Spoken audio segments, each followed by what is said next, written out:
हाँ दोस्तों, तो इस वीडियो में हम देखेंगे क्लास 12th का हिंदी का ऑब्जेक्टिव क्वेश्चन। ये क्लास 12th का होगा दोस्तों, आपको बता दें ये क्लास 12th का होगा और ऑब्जेक्टिव क्वेश्चन हिंदी का होगा, ठीक है।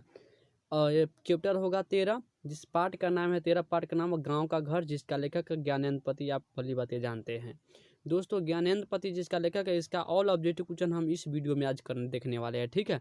थोड़ा धैर्य बना कर रखिएगा दोस्तों, 10 से 12 मिनट में दोस्तों हम प्रयास करेंगे कि ऑब्जेक्टिव क्वेश्चन खत्म कर दें। दोस्तों इसमें हम 30 ऑब्जेक्टिव क्वेश्चन आपके सामने प्रस्तुत करेंगे, ठीक है।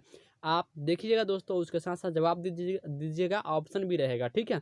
चलते हैं दोस्तों बिना देरी के हुए अपनी ऑब्जेक्टिव क्वेश्चन की ओर दोस्तों। हाँ दोस्तों, बता दें कि यार मेरे चैनल पर अभी वीडियो देख रहे होंगे तो दोस्तों प्लीज़ चैनल को जरूर सब्सक्राइब कीजिएगा।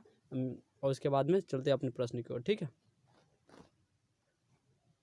आपको दिखाई दे रहा होगा पहला प्रश्न आपके सामने है, ज्ञानेंद्र पति ने कौन सी कविता लिखी है।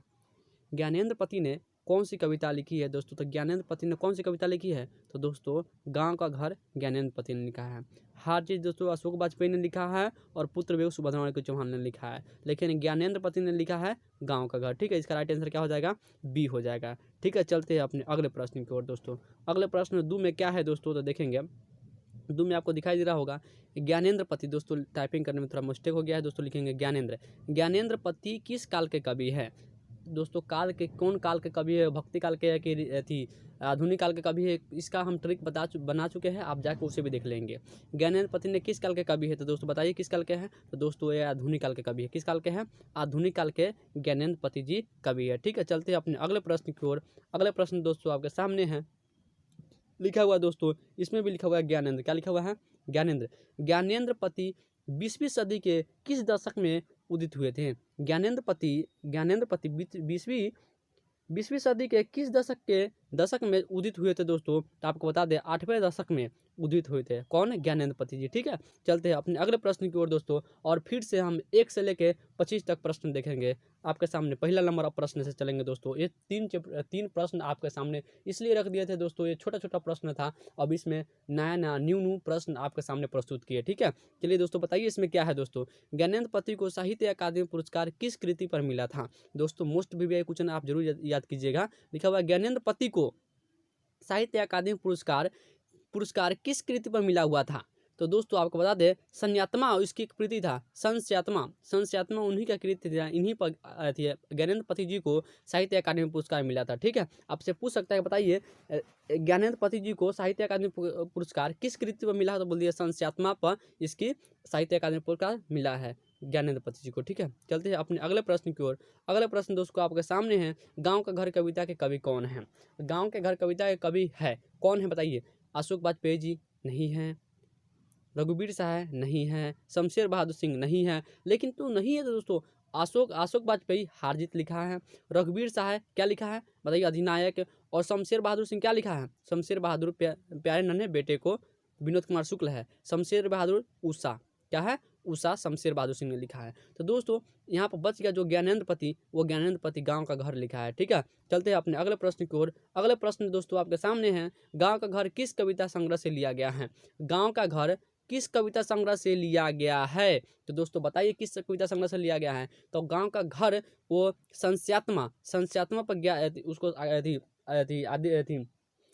ज्ञानेंद्र पति जी को साहित्य अकादमी पुरस्कार मिला है। और दोस्तों गांव का घर जो लिया गया है वो लिया गया संस्यात्मा, उन्हीं का है ये कविता संग्रह, उन्हीं से लिया गया है गांव का घर, ठीक है। चलते हैं अपने अगले प्रश्न की ओर। अगले प्रश्न दोस्तों क्या है आपके सामने है, देखें ज्ञानेंद्र पति को किस कृति पर साहित्य अकादमी पुरस्कार प्राप्त हुआ था। फिर से देख लीजिए, क्या फिर से दोहरा दिया क्वेश्चन, ज्ञानेंद्र पति को किस कृति पर साहित्य अकादमी पुरस्कार प्राप्त हुआ था, तो दोस्तों आप खुद भली बातें जानते हैं इसकी किस पर मिला हुआ था, तो दोस्तों बता दें आपको संस्यात्मा पर उसकी साहित्य अकादमी पुरस्कार प्राप्त हुआ था, किसको, ज्ञानेंद्र पति जी को, ठीक है। चलते हैं अपने अगले प्रश्न की ओर।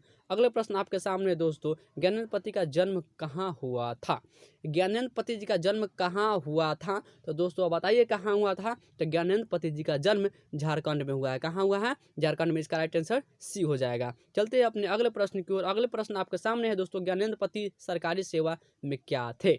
ज्ञानेंद्र पति सरकारी सेवा में क्या थे, तो दोस्तों बता दें ज्ञानेंद्र पति सरकारी सेवा में इनमें से चिकित्सक नहीं थे, दंडाधिकारी नहीं थे, अभियंता नहीं थे, यानी इनमें से कोई ही नहीं है। क्या है? इनमें से कोई नहीं, इसका राइट आंसर हो जाएगा। ठीक है, चलते हैं अपने अगले प्रश्न की ओर। अगले प्रश्न दोस्तों आपके सामने है, कौन सी रचना ज्ञानेंद्र पति की है? कौन सी रचना ज्ञानेंद्र पति जी की है? तो दोस्तों आपको बता दें, गंगा तट। गंगा तट एक ज्ञानेंद्र पति जी का है। ठीक है, बाकी दोस्तों ये सब कृति उन्हीं का नहीं है। ठीक है, गंगा तट जो है वो ज्ञानेंद्र पति जी का है। चलते हैं अपने अगले प्रश्न की ओर। अगला प्रश्न दोस्तों, कौन सी रचना ज्ञानेंद्र पति की नहीं है? कौन सी रचना ज्ञानेंद्र पति की नहीं है? तो दोस्तों नहीं है कोई भी हो सकता है, लेकिन है वो याद कर जाना है। संस्यात्मक उसका संस्यात्मक तो दोस्तों है, इस पर साहित्य अकादमी पुरस्कार मिला हुआ है ना। ये तो आपका पहला प्रश्न आप तो देख ही रहे, इसका तो ये होगा नहीं। और लेकिन आप जान रहे हैं, बताइए इसमें जो आपका, देखते हैं आगे कितना प्रश्न है, 9, इधर 7 है। चलिए दोस्तों आपको बताया, थोड़ी सी जगह यही उनकी कृति नहीं है। बाकी दोस्तों ये भीमसार, कवि ने कहा, ये सब है, लेकिन थोड़ी सी जगह ये उनकी रचना कृति नहीं है। ठीक है, चलते हैं अपने अगले प्रश्न की ओर। अगले प्रश्न दोस्तों थोड़ा मिस्टेक हो गया टाइपिंग में दोस्तों, 8 आगे बार में दिखा देते हैं, 9 जब तक देखेंगे। आँख हाथ बनते ही कविता किस कवि का रचना है? आँख हाथ बनते, दोस्तों कविता है। ठीक है, और ये किस कवि की रचना है ये पूछ रहा है आपसे। ठीक है, ये किस कवि की रचना है दोस्तों? तो आँख हाथ बनते ही कविता, ये दोस्तों जो है आपका ज्ञानेंद्र पति जी का है। ठीक है, इनमें से कोई नहीं दोस्तों, ज्ञानेंद्र पति जी का है। ठीक है, चलते हैं अपने अगले प्रश्न की ओर। अगले प्रश्न दोस्तों 8 छूटा हुआ था, लेकिन 8 आप देख लिए होंगे दोस्तों, यहाँ पर देख सकते हैं दोस्तों, यहाँ पर 8 था और 8 देख सकते हैं दोस्तों। तो 8 का आपका सी था, गंगा तट। ठीक है, उसके बाद में 7 यहाँ पर था, उसके बाद 9 यहाँ पर है। ठीक है, 9 तो भी देख लिए, उसके बाद 10 की ओर चलते हैं। गांव के घर के भीतर आने से पहले किसे खा कर आना पड़ता है? दोस्तों ये कविता में बहुत मस्त कविता लिखा गया है दोस्तों। तो बोलता था हमें, गाँव के घर के भीतर आने से पहले किसे खा कर, माने खास कर आना पड़ता था। तो बताइए किस में से आएगा? युवाओं को आएगा कि किसका आएगा, कि महिलाओं का आएगा? इनमें से कोई नहीं है, बताइए किसका आएगा? तो दोस्तों इसमें से ऑप्शन बी ऑप्शन गायब ही कर दिया है, लेकिन बताइए इसमें से क्या होगा? तो दोस्तों 10 को बता दें, महिलाओं को गांव के घर के भीतर आने से पहले किसे खांस कराना पड़ता है? तो महिलाओं को भी खांस कराना पड़ता है। ठीक है, अगर मान लीजिए दोस्तों यहाँ पर है तो दोस्तों कुछ बोली विचार के खांसी करके आएंगे। ठीक है, चलते अपने अगले प्रश्न की ओर। अगले प्रश्न में दोस्तों आपको यहाँ पर दिखा हुआ है 11 नंबर में, ज्ञानेंद्र पति के अनुसार पंचायती राज में क्या खेत गया है? खेत गया है दोस्तों, यहाँ पर लिखा है, माने कि भूल गया है।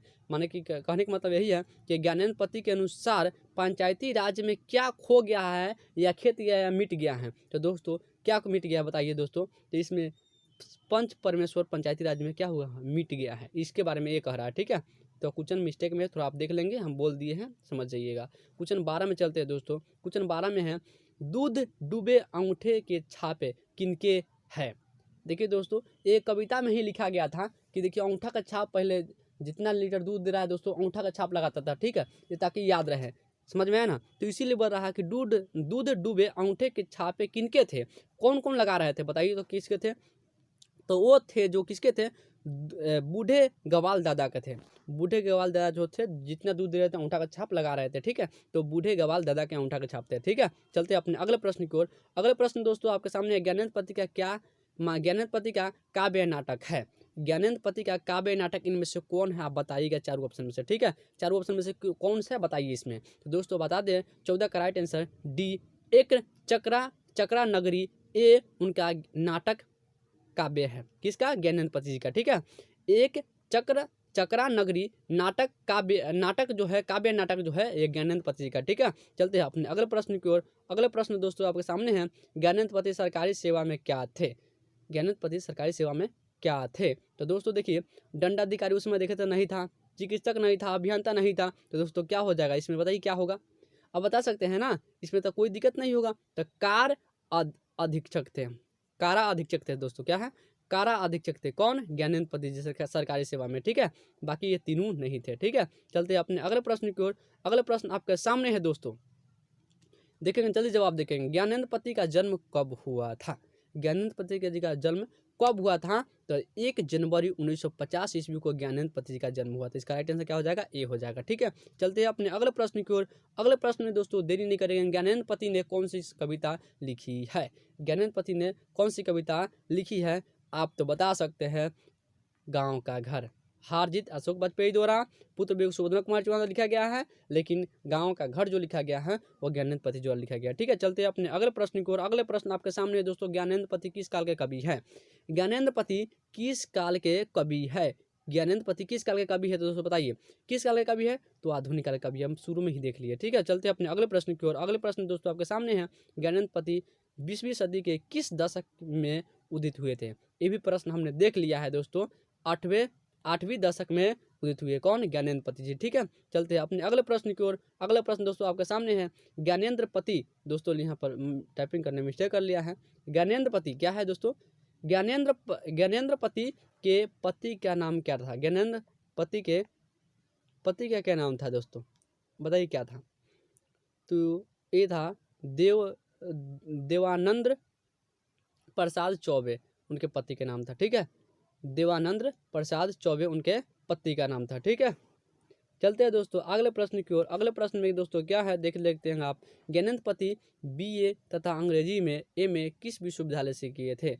बोल रहा है ज्ञानेंद्र पति जी ने BA और MA किस विश्वविद्यालय से किया है दोस्तों, यही बताना पूछ रहा है। ठीक है, कौन? ज्ञानेंद्र पति जी। तो दोस्तों आपको बता दें 21 का राइट आंसर जो हो जाएगा वो C, पटना विश्वविद्यालय से ज्ञानेंद्र पति जी ने BA और MA की है। ठीक है, चलते हैं अपने अगले प्रश्न की ओर। नंद्रपति ने हिंदी में MA किस विश्वविद्यालय से किया है?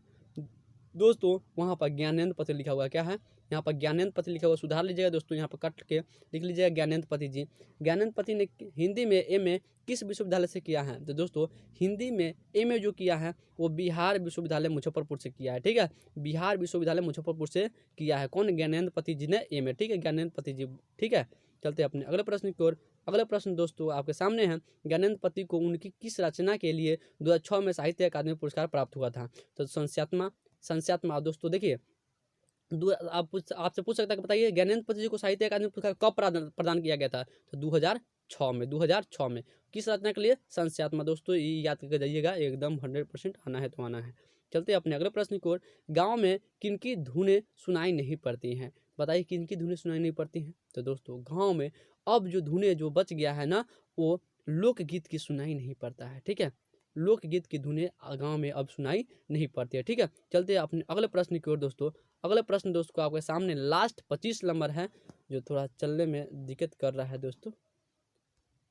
बताते हैं 25 में क्या है। हालांकि दोस्तों हमको लग नहीं रहा है कि यह 25 सब दोस्तों आ सकता है क्वेश्चन, क्योंकि थोड़ा डिस्प्लेस मोबाइल हो चुका है। तो दोस्तों प्रयास कीजिएगा, 25 एक हल्का ही क्वेश्चन था। ठीक है, इसे चलता तो बता ही देते, कोई दिक्कत नहीं दोस्तों। इतना ही तक रखते हैं वीडियो को, आप प्रयास कीजिएगा जब तक इतना क्वेश्चन को याद कर ले। ठीक है, अब दोस्तों आपके सामने समय भी नहीं रह चुका है, 25 भी आ चुका है दोस्तों। ज्ञानेंद्र पति की रचना एक चक्रा नगरी क्या है? तो अभी देखिए दोस्तों क्या है वो आप जान सकते हैं ना, नाटक काव्य है। क्या है? नाटक काव्य है। ठीक है, काव्य नाटक है। ठीक है ना, आप जान सकते हैं दोस्तों, इसका राइट आंसर क्या हो जाएगा? B हो जाएगा। तो दोस्तों आशा करते हैं ये सभी क्वेश्चन आप याद कर लेंगे दोस्तों। अगर अच्छा खासा मार्क्स लाना है तो दोस्तों आप अभी से ही घुमाई को छोड़िए दोस्तों, और सिर्फ पढ़ाई के बारे में ध्यान दीजिए दोस्तों। हम आपसे 1 घंटा पर डे मांगना चाहते हैं। अगर 1 घंटा पर डे देते हैं दोस्तों, आपका 90% मार्क्स कोई नहीं रोक सकता है, बस थोड़ा आप ध्यान से पढ़ेंगे तब। ठीक है, चलिए दोस्तों इसी जोश और जुनून के साथ मिलते हैं नेक्स्ट वीडियो में। जब तक के लिए जय हिंद।